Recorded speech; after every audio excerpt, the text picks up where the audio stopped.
আসসালামু আলাইকুম, শুভেচ্ছা প্রিয় দর্শক, স্বাগত জানাচ্ছি চ্যানেল আয়ের পর্দায় ফার্স্ট ওয়াশ এখন কি চায়ের আয়োজনের সাথে আছি দীপ্তি চৌধুরী। গত ডিসেম্বরে বাংলাদেশ লাগোয়া মিয়ানমারের রাখাইন রাজ্যের পুরোটা দখল করে নিয়েছে সশস্ত্র আরাকান আর্মি, কিন্তু এ রাজ্যের একমাত্র সমুদ্র বন্দর কায়ুকফায়ু নিয়ন্ত্রণে রেখেছে মায়ানমারের সামরিক জান্তা। রাখাইন যুদ্ধের তীব্রতার কারণে দুর্ভিক্ষের হুমকিতে পড়েছে রাখাইন রাজ্য।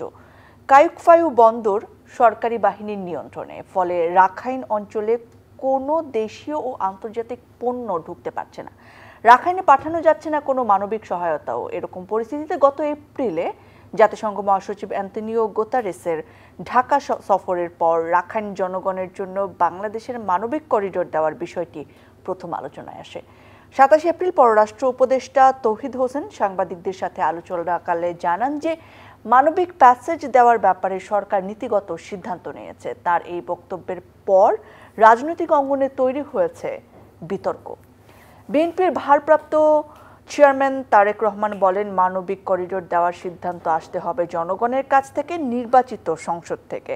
বিএনপি মহাসচিব মির্জা ফখরুল ইসলাম আলমগীরের মতে এরকম করিডোর প্রদান আমাদের স্বাধীনতা সার্বভৌমত্বের বিরুদ্ধে হুমকি। কেউ কেউ তো এমনও বলছেন যে অন্তর্বর্তী সরকার বিদেশি শক্তির স্বার্থে করিডোর প্রদান করেছে। দর্শক, আজকে এই নানা প্রশ্নের উত্তর জানতে আলোচনা করতে চাই। বিষয় নির্ধারণ করেছি রাখাইন রাজ্যের জন্য মানবিক করিডোর।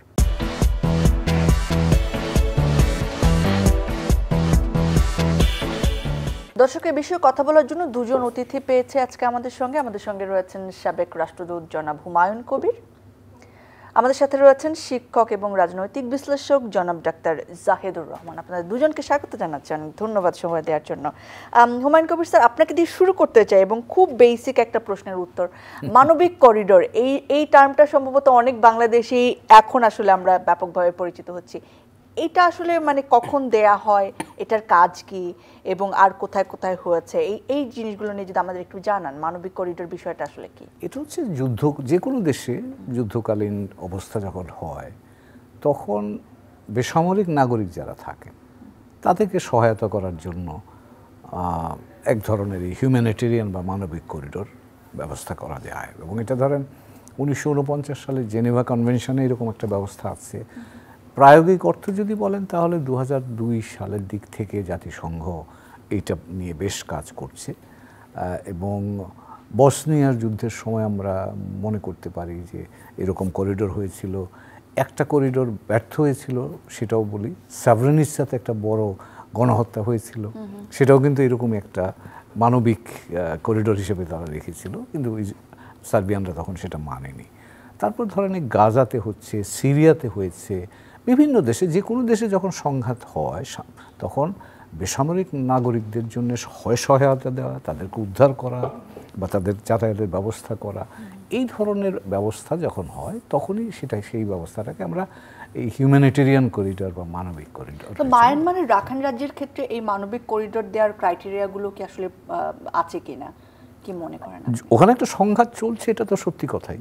এবং সেই সংঘাতে মিয়ানমার সরকার আছে, ওইদিকে আরাকান আর্মি আছে, তো এটা তো আমরা জানি। এখন যদি সেখানে এই প্রস্তাবটা তো জাতিসংঘের, কারণ তাদের একটা বৈশ্বিক ম্যান্ডেট আছে, যেখানে মানুষ দুর্দশাগ্রস্ত হয় তারা সেখানে গিয়ে সহায়তা করতে চেষ্টা করে, তো তারই আওতায় তারা এই রাখাইনে যদি এটা দিতে হয় তাহলে আইডিয়ালি তাদের আলোচনা করার দরকার ছিল মিয়ানমার সরকার এবং আরাকান আর্মির সাথে।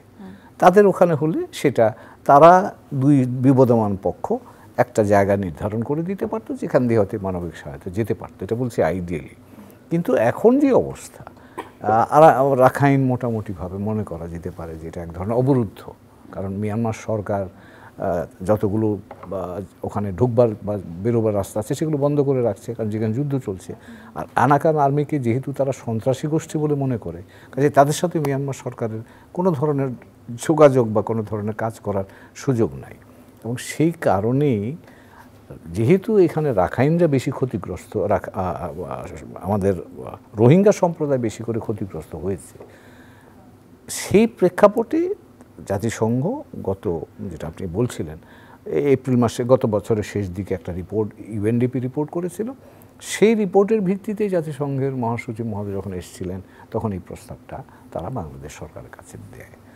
এখন এটা নির্ভর করে বাংলাদেশ সরকার যদি এটাকে মনে করে যে ঠিক আছে মানবিক বিচারে আমরা এই ধরনের সহায়তা দেওয়ার জন্যে জাতিসংঘকে সহায়তা করতে পারি, তো সেটা একটা বিষয়। এটা হচ্ছে একেবারেই বললাম যে আপনি নিষ্পাপ নির্দোষ ব্যবস্থাপনা হিসাবে যদি দেখেন, মানুষগুলো ক্ষতিগ্রস্ত বা দুর্দশাগ্রস্ত আছে। এখন কিন্তু এটা নিয়ে অনেক প্রশ্ন হয়েছে, তার কারণ হলো এই রোহিঙ্গা বিষয়টার সাথে তো আমরাও এখন দুই দিকে রোহিঙ্গা নিয়ে কিন্তু সমস্যা। আমাদের এখানে যে রোহিঙ্গারা আছে তাদেরকে আমরা ফেরত পাঠাতে চাই, এটা হলো আমাদের সমস্যা। এখন যদিও এটা মিয়ানমারের সমস্যা আমাদের ঘাড়ে পড়েছে, আর জাতিসংঘ যেটা বলছে বা এখন এই করিডোর নিয়ে যেটা হচ্ছে সেটা হচ্ছে রাখাইনে যে মিয়ানমার রোহিঙ্গারা আছে তাদের জন্য সহায়তাটা চাওয়ার জন্য। এখন আমাদের এখানে প্রশ্ন হল যে একটা লক্ষ্য তো থাকে, আমি যে কোনো একটা প্রকল্প বা যে কোনো একটা কাজ যদি করতে চাই একটা লক্ষ্যমাত্রা থাকে। এখন আমাদের বাংলাদেশের দিক থেকে আমাদের প্রধান লক্ষ্য হচ্ছে যে কত দ্রুত সম্মানের সাথে নিরাপদে অধিকার নিয়ে রোহিঙ্গাদেরকে আমরা তাদের জায়গায় ফেরত পাঠাতে পারবো, এটা হচ্ছে বাংলাদেশের প্রায়োরিটি 1 নম্বর এবং প্রধান প্রায়োরিটি। এখন কথা হলো যে আমি যদি এখানে করিডোরটা দিই, আমি ধরে নিচ্ছি হাইপোথেটিক্যালি, দিয়েছে কিনা জানি না, নানান কথাবার্তা শুনছি, তো দিলে আমার এই রোহিঙ্গাদের ওখানে ফেরত যাওয়ার জন্য এটা কতখানি সহায়ক হবে কি হবে না, এই আমার লক্ষ্যমাত্রা তো ওদেরকে ফেরত পাঠানো। এখন এর সাথে যদি সংযুক্ত হয়, এটা যদি সহায়ক হয়, তাহলে দিতে আমার কোনো আপত্তি নেই।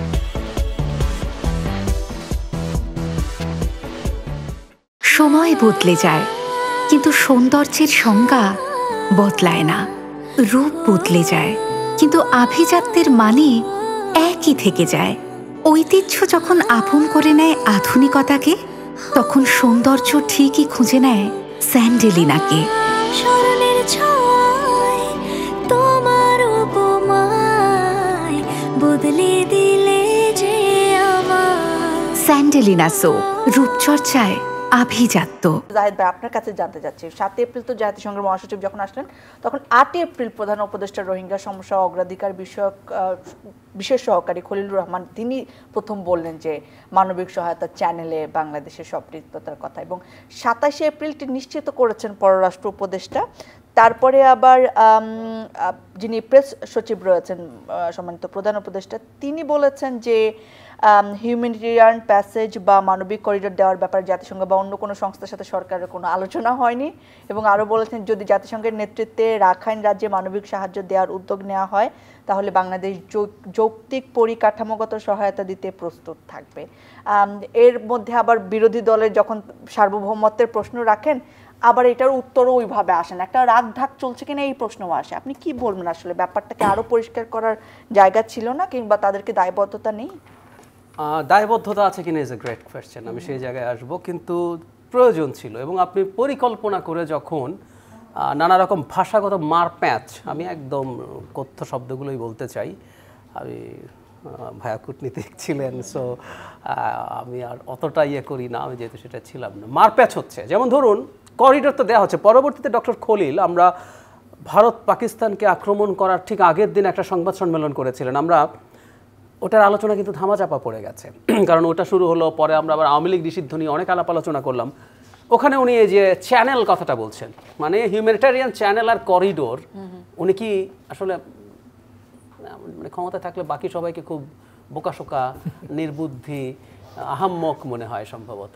ইভেন প্রেস সচিবও যা বলেছেন সেটাও আসলে এই করিডোরই, সব যদি রাজি আমি লজিস্টিক সাপোর্ট এখান থেকে দেবো, ইটস দ্য সেম থিং। তো আপনি যখন ভাষার মারপ্যাচ করছেন তখন বুঝতে হবে আপনার মধ্যে আসলে কোনো দুরভিসন্ধি আছে। আমি একদম স্পষ্ট শব্দগুলো ব্যবহার করি। ডক্টর খলিলের কথা বলি, উনি তো এখন শুধু আবার হাই রিপ্রেজেন্টেটিভ না, উনি অনেক কিছু। উনি এখন বাংলাদেশের ন্যাশনাল সিকিউরিটি অ্যাডভাইজার, ইতিহাসে প্রথমবার। উনি ডিফেন্স মিনিস্ট্রি সামলাতে সাহায্য করছেন প্রধান উপদেষ্টাকে, সো উনি কিন্তু বিরাট পাওয়ারফুল মানুষ। তো সেই পাওয়ারফুল মানুষ আমাদের সামনে কী বলছেন, উনি নিজে বলছেন, এটা আমি আগে জানতাম না, আমি সেই ব্রিফিংয়ে জানলাম যে মিয়ানমার জান্তা সরকার বাংলাদেশকে অফিসিয়ালি প্রতিবাদ করেছে, তোমরা আরাকান আর্মির সাথে কেন খাতির রাখছো, অফিসিয়ালি প্রতিবাদ জানিয়েছে। আচ্ছা, 1 2 হচ্ছে বাংলাদেশ সরকার আরাকানে একটা নতুন অ্যাডমিনিস্ট্রেশন, এটা কিন্তু খুব উনি এই ধরনের একটা শব্দ ব্যবহার করছেন, এটা আসলে কি দাঁড়াচ্ছে আমি বলি, আরাকানে আসলে একটা নতুন সরকারের মোটামুটি গঠিত হতে যাচ্ছে। ওনারা শর্ত দিচ্ছেন রোহিঙ্গাদেরকে ওই সরকারে যদি রাখে তাহলে বাংলাদেশ বিবেচনা করতে পারে সে করিডোর দেবে কিনা, এবং উনি বলেছেন আমি আমার সীমান্তে যে আছে তার সাথেই যোগাযোগ রাখবো, আমরা একটা সার্বভৌম রাষ্ট্র। আমি এটা যদি একটা পাল্টা প্রশ্ন এভাবে করি, ধরুন আমাদের পাহাড়ে একসময় ইনসার্জেন্সি ছিল না, আমরা তাত্ত্বিকভাবে ধরে নেই আমাদের এই পাহাড়ের ইনসার্জেন্সি এমন হলো যে আমাদের সরকার পিছু হটে এসছে, এবং ভারত সরকার বলছে ওখানে যারা শান্তিবাহিনী আমরা ওদের সাথেই সব যোগাযোগ করব, সব ডিল করব, আমার সীমান্তে যে আসে তার সাথেই করব। আমাদের দেশের যে কেন্দ্রীয় সরকার থাকবে তারা সেটা কিভাবে দেখবে? অন টপ অফ দ্যাট, এই যে রাখাইন প্রভিন্স বা মিয়ানমারের এখন আসলে জান্তার নিয়ন্ত্রণে 22-23% অফ দ্য ল্যান্ড আছে, আরও 22-23% ডিসপিউটেড আছে, ফাইট হচ্ছে, প্রায় 50% কিন্তু হাতছাড়া আছে। ডাজ ইট নেসেসারিলি মিন এটাই মিয়ানমার? এটাতে কি সেটেলমেন্ট হয়েছে? 80s একবার তো জানতে এরকম সব হারিয়ে ফেলেছিল, আবার দে রিক্যাপচার্ড এভরিথিং। এখন আপনি যখন আরাকান আর্মিকে এখানকার মানে কথার কথা এটা যদি স্বাধীন হয়ে যায়, আরাকান আর্মি থাকবে, আমরা ডিল করব। এবং ভাইয়ারা প্রচুর বলেছেন, আমরা খেয়াল করেছি, আমরাও বলেছি যে একটা ইনফর্মাল যোগাযোগও আরাকান আর্মির সাথে রাখতে হবে, কিন্তু আপনি ফর্মালি না। ওরা তাদের ব্যাজ ট্যাজ পরে অস্ত্র নিয়ে বাংলাদেশে উৎসব করতে আসে, ওখানে আমাদের লোকজন গিয়ে বক্তৃতা করে, বিজিবি প্রেজেন্ট থাকে, এটা তো হতে পারে না। এখন পর্যন্ত তো আমরা যেমন ধরুন ইউরোপ কিছু কিছু দেশ বিরোধী যে সরকার একটা আছে, NUG government, national unity government, এটা লেড বাই সুচিস পার্টি, তারা রেকগনাইজ করছে কিছু কিছু দেশ যে ওটা সরকার, কিন্তু আমরা কি এখনো বিরোধী কাউকে রেকগনাইজ করেছি? টেকনিক্যালি তো আমরা এখনো জান্তা সরকারকে মনে করছি যে মিয়ানমারের মানে লজিক্যাল যে বা এথিক্যাল যে সরকার, লিগ্যাল যে সরকার। তো তাহলে আমরা এগুলো করছি কেন? ইন্ডিপেন্ডেন্ট অ্যানালিস্ট যারা স্পেশালিস্ট এগুলোতে, তারা সাপোর্ট করছেন না। আপনি ফেসবুকে ঢুকুন, অন্য জায়গায় ঢুকুন, অন্য জায়গায় কথা বলুন, দেখবেন কেউ এটা সমর্থন করছে না। আউট অফ নাথিং এটা কেন এসে হাজির হয়েছে? এই কারণে কতগুলো প্রশ্ন আসে।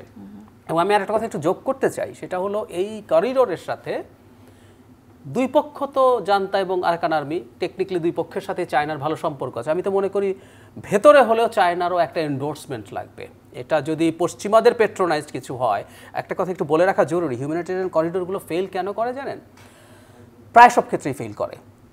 এখানে ধরুন হিউম্যানিটেরিয়ান সাপোর্ট আপনি দেবেন, আপনি ফুড পাঠাবেন, মেডিসিন পাঠাবেন, ফিউল পাঠাবেন। এখন খেয়াল করেন আপনি, জান্তা ব্লকেট দিয়েছে যাতে আরাকান আর্মির কাছে এগুলো না যায়, তাতে ওরা আসলে কোল্যাটারাল ড্যামেজে পড়ছে। নট অনলি রাখাইনে, আমাদের রোহিঙ্গারা না, ওখানে বুদ্ধিস্টরাও ক্রাইসিসে পড়ছে।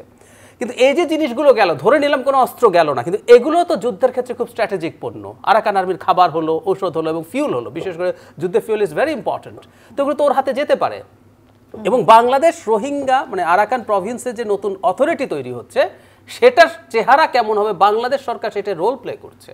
ওকে, সো স্যার আমাদেরকে একটু প্রক্রিয়াটা জানাবেন যে এরকম একটা মানবিক করিডোর যদি দেয়া লাগে, কাদের সাথে আসলে এই চুক্তিটা হয়? কারণ মায়ানমার সরকারও রয়েছে, কারণ মায়ানমারকে দিতে হলে তো মায়ানমার একটা সম্মতি লাগবে, আবার রাখাইন তো এখন আরাকান আর্মিদের আন্ডারে, তাহলে কি তাদের সাথেও একটা লাগবে?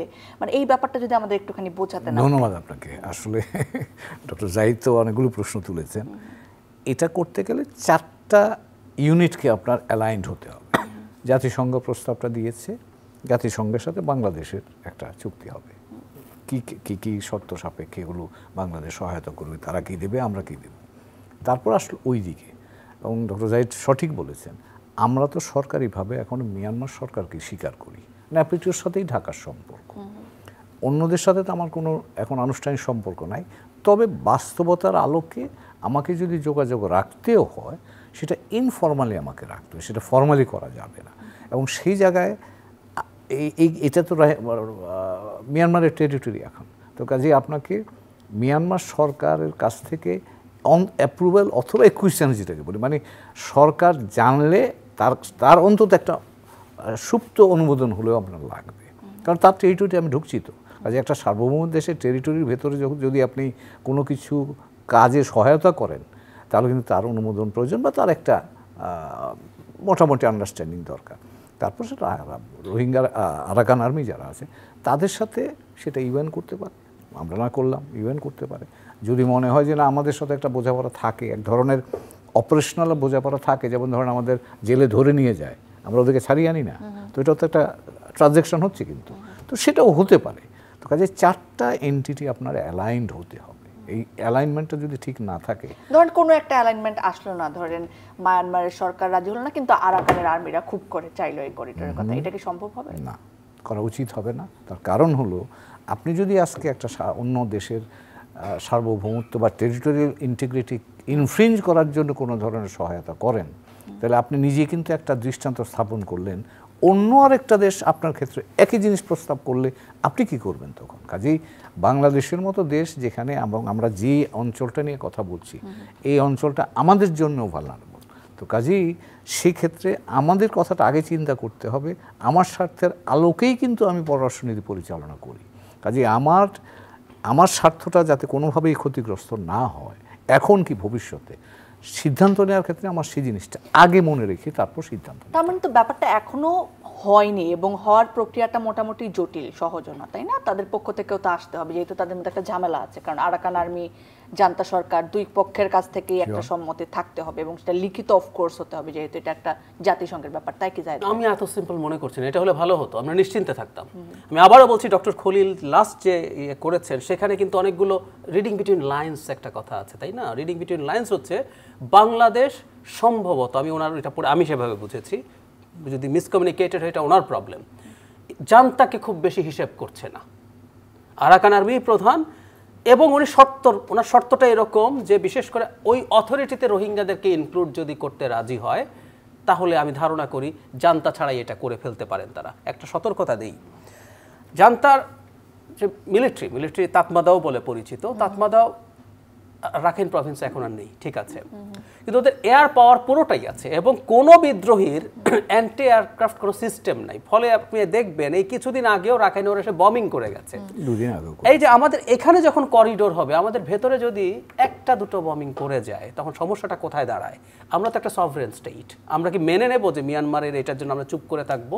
ফলে কিন্তু একটা রিটালিয়েশনের প্রশ্ন তৈরি হবে এবং সেই প্রশ্ন থেকে আলটিমেটলি ইভেন মিয়ানমার না, ভারতের মতো বিরাট শক্তিশালী দেশে যদি আমার ভেতরে এসে কখনো বমিং করে যায়, আমরা কিন্তু একটা সভরেন স্টেট হিসেবে চুপ করে থাকতে পারবো না। তো ওই পরিস্থিতিতে আমরা চলে যাচ্ছি তো আসলে, বা আমি এভাবে বলতে চাই আমাদেরকে কি নিয়ে যাওয়া হচ্ছে। কারণ আমি বারবার বলছি যে আমাদের ওই ডক্টর খলিল মিয়ানমারের সভরেন্টি তিনি স্বীকার করেন, মুখে বলছেন, কিন্তু উনি আবার একটা প্রভিন্সের সরকার কিভাবে তৈরি হবে একটা বিদ্রোহী গোষ্ঠীর সাথে সেই আলোচনা করছেন।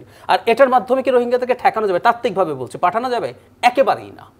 দুটো কথা একটু মনে রাখতে হবে, রোহিঙ্গাদের সাথে আরাকান আর্মি এই মুহূর্তে আপনার কিছু ত্রাণের জন্য রাজি হতেও পারে, কিন্তু এই যে যুদ্ধটা চলছে ওদের গৃহযুদ্ধ, ওটা শেষ পর্যায়ে রোহিঙ্গারা ভীষণ শত্রুতে পরিণত হয়েছে।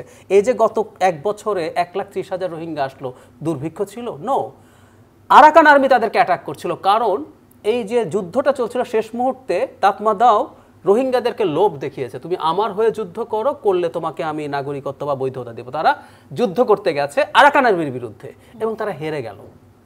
এই হেরে যাওয়ার কারণে শেষ পর্যন্ত এবার তাদের এই যে 5-6 লাখ রোহিঙ্গা আছে তাদের উপরে তারা আক্রমণ শুরু করেছে এবং সেখান থেকে আসলে সেই কারণেই আসলে 1,30,000 রোহিঙ্গা নতুন করে এখন আবার তাদেরকে নিয়ে ওই আগের মতোই গণহত্যা করে মেরে ফেললে না, ফেলে না, রোহিঙ্গারা সিকিউর ফিল করবে না, আমি আপনাকে গ্যারান্টি দিচ্ছি। এভাবে যাওয়ার সিকিউর ফিল করবে না, আপনি পাঠাতে পারবেন না, নো ওয়ে।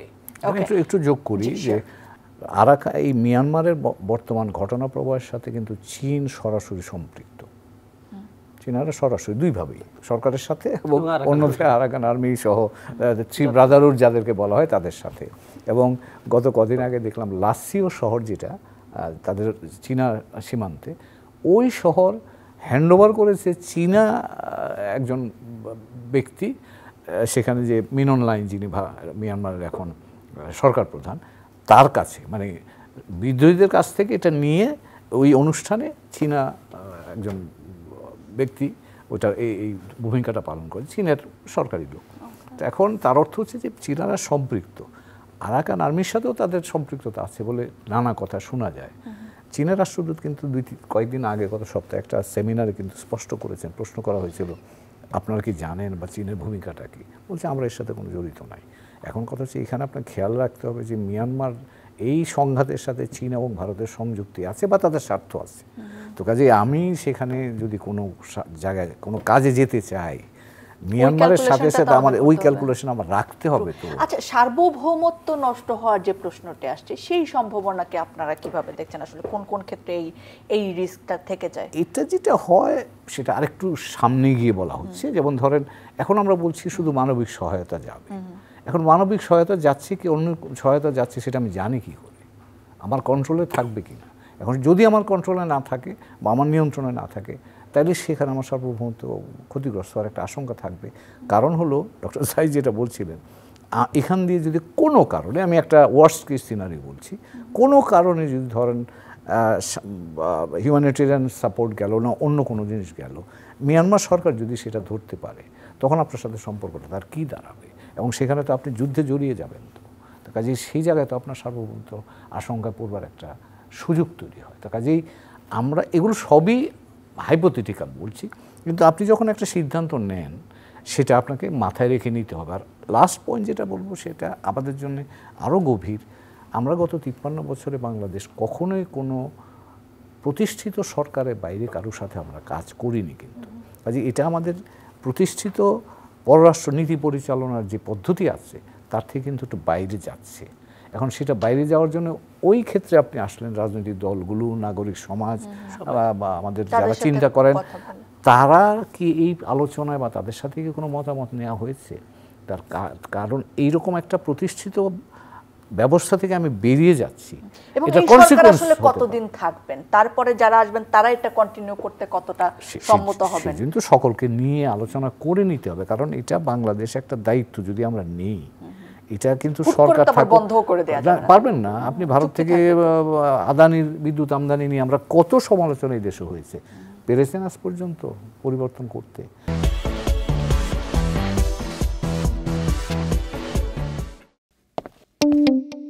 দাগ খেলার মাঠ থেকে আসুক বা স্কুল থেকে, অফিস থেকে আসুক বা বাজার থেকে, কিন্তু দাগ ময়লার ভয় এখন আর নয়। তাই যে কোনো রকম দাগ ময়লাকে দাও ফার্স্ট ওয়াশের last warning. First wash detergent powder, যার এনজাইম সমৃদ্ধ মাল্টি বুস্টার মুহূর্তেই যে কোনো রকম দাগকে দূর করে এবং এর কালার গার্ড কাপড়ের রঙকে রাখে নতুনের মতো ঝকঝকে। তাই আজ শুধু আমি নই, সবাই জানে সাদার আরেক নাম first wash detergent powder. Zahid ভাই একেবারে শেষ পর্যায়ে চলে এসেছে, যদি কিছু বলতে চান ছোট্ট করে। আমি আরেকটা কথা একদম খোলামেলা বলে ফেলি। জাতিসংঘ আসছে, পশ্চিমাদের অনেক আগ্রহ আছে। এই অঞ্চলে যত কিছু ঘটবে, পৃথিবী কিন্তু খুব ভোলেটাইল একটা পরিস্থিতিতে চলে গেছে। আমাদের মনে রাখতে হবে প্রত্যেক সময় যখন একটা এস্টাবলিশড পাওয়ার তা ডেক্লাইন করে, আরেকটা পাওয়ার এমার্জ করে। চায়না এমার্জ করছে, একটা আমেরিকার যে ওয়ার্ল্ড অর্ডার এটা ডেক্লাইন করছে। এই সময় পৃথিবী অস্থির হয়, চারিদিকে অস্থির হচ্ছে। আমরা এই সময়টাই পার করছি এবং এখানে খুবই গুরুত্বপূর্ণ একটা জিওপলিটিক্যাল হটস্পট আছে। খুব দ্রুত বলে ফেলি, এই যে মিয়ানমারের রাখাইন প্রভিন্স, আজকে সুযোগ নেই, আমি কলামও লিখেছিলাম, এই রাখাইনদেরকে রোহিঙ্গাদেরকে বাংলাদেশে পাঠানো হয়েছে চীনের প্রেসক্রিপশনে বলে আমি মনে করি। চায়নার মালাক্কা স্ট্রেইট বলে যে চোক পয়েন্ট আছে, ওইটা নিয়ে চিরকাল ভয়ে থাকে, ওইটা যদি বন্ধ হয় কি হবে, সে অল্টারনেটিভ খুঁজছে। এই যে চিয়াকপিও যে পোর্টের কথা আপনি শুরুতে বলছেন, এখানে রেখে সে এখানে গ্যাস পাইপলাইন, অয়েল পাইপলাইন করেছে। রোহিঙ্গাদেরকে শেখ হাসিনার সময় একবার নিয়ে যাওয়া হয়েছিল যে তোমাদের জন্য কি বানিয়েছে, ওরা ফিরে এসে আমরা যাবো না, ওদের জন্য কতগুলো ব্যারাক বানিয়েছে, ওদের যে আবাসস্থল এগুলো সব ইন্ডাস্ট্রিয়াল জোনে পরিণত হয়েছে। ফলে চায়নাকে ডিসরাপ্ট করার জন্যই আসলে কৌশল এখানে আমেরিকা এবং অন্যদের। সুতরাং বাংলাদেশ যদি ওদের কারো হয়ে করে, সেটা আমরা আসলে একটা প্রক্সি যুদ্ধের মধ্যেও জড়িয়ে যাওয়ার সমূহ সম্ভাবনা দেখি। ডক্টর খলিল কিন্তু যুদ্ধে জড়াচ্ছি না নিজ থেকেই বলছেন, কিন্তু আসলে এই প্রবাবিলিটি তৈরি হচ্ছে। আর last but not the list, Ukraine যুদ্ধ, রাশিয়া ইউক্রেন যুদ্ধ একটা নতুন বাস্তবতা পৃথিবীতে তৈরি করেছে। দ্বিতীয় বিশ্বযুদ্ধের পর যুদ্ধ হয়েছে, দেশ ভেঙে আরেক দেশ হয়েছে, কিন্তু এক দেশ আরেক দেশের ভূমি দখল করেনি এত লার্জ স্কেলে। 1/5 অফ ল্যান্ড ইউক্রেনের প্রায় বাংলাদেশের সমান কিন্তু রাশিয়া দখল করে ফেলেছে, এবং ওটার ভিত্তিতে এখন সিজ ফায়ার হবে এবং রাশিয়া কনস্টিটিউশনালি ওটা অ্যানেক্স করে ফেলেছে। সো এইসব বাস্তবতা মাথায় রাখতে হবে এবং আমরা খুবই টাফ একটা জায়গায় যাচ্ছি। এবং যে সরকারটা টেকনিক্যালি ডিসেম্বরেও ইলেকশন দিতে পারে, ডক্টর ইউনূস তো বলেছেন কম সময় ডিসেম্বরে ইলেকশন, তো 6 মাস সময় আছে, আপনি এটার মধ্যে যাচ্ছেন কেন? এই প্রশ্ন আমরা করতেই থাকব। ঠিক এই প্রশ্নগুলোই করতে চাই এবং ধন্যবাদ দিয়ে আপনাদেরকে ধন্যবাদ জানাতে চাই। প্রিয় দর্শক, আপনাদেরকে এই বাস্তবতা আমাদের মাথায় রাখতে হবে। জাহিদ ভাই যেটি বলছেন এটি বলেই শেষ করতে চাই যে বাস্তবতায় আসলে বাংলাদেশের জনগণের স্বার্থ যাতে সবার উপরে থাকে এবং তাদের মতামত যেন উপেক্ষিত না হয়, সেই প্রত্যাশাটি রেখে আজকের আয়োজন শেষ করছে। আবার দেখা হবে, আবার কথা হবে।